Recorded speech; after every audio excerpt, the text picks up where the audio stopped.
way he's been developed and the way our pass game is developing, and not just at quarterback, but also at receiver. And just to see that that stuff go on the field this year and the way we threw the ball, second in the nation and throwing the football, and we're proud of that. What stood out to you? How is it that you balance treating these guys like professionals and getting them ready for a day like today, and yet this is a college program and you want them to enjoy it like college kids would? How is that balance for you? Well, they're so serious about this because they know it has a lot to do with their future. But at the same time, they have to enjoy it because they've worked their whole lives for this, and they have to take it in. I think they can do that more when it's over. They can take a deep breath. But they've worked hard for this moment, and so it's a big part of the piece of the puzzle. It's not everything.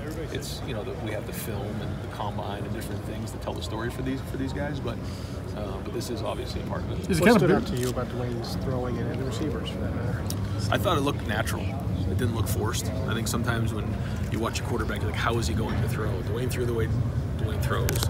Our receivers caught the way that they caught.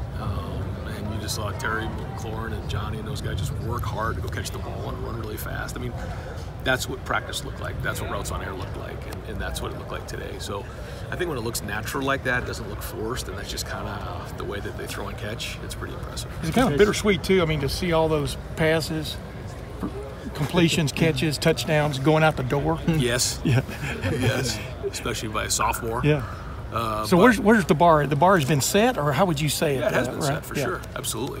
And when we have a certain expectation level, then we come out on 7-on-7, and we come out in the team pass, and we come out against the defense, and we come out, our first game this season, that we're throwing at a high level, and that's the expectation. These guys set that bar, and now we got to keep it going. Ryan, when you with your history in the NFL and when you watch Dwayne, what do you see? Do you see this is a can't-miss top 5 guy?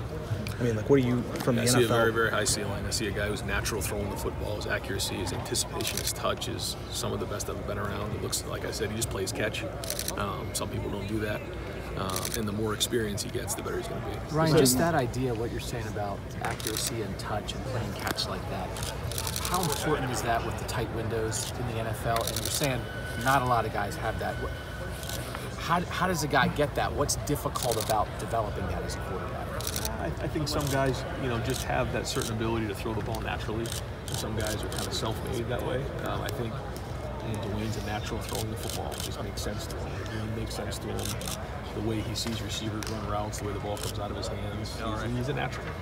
Ryan, you mentioned the receivers multiple times. Just to see those 3 fifth-year guys out there on their play day, how did it feel? What did you say to them? What was kind of your feeling as well? Yeah, I'm just proud of those guys and the way that they've put their work into the program, which, listen, that's not the way it is for everybody. Some guys come out in 3, some guys come out in 4, but to see him come out, see those guys come out after 5 years in a program, a lot of people are proud of it.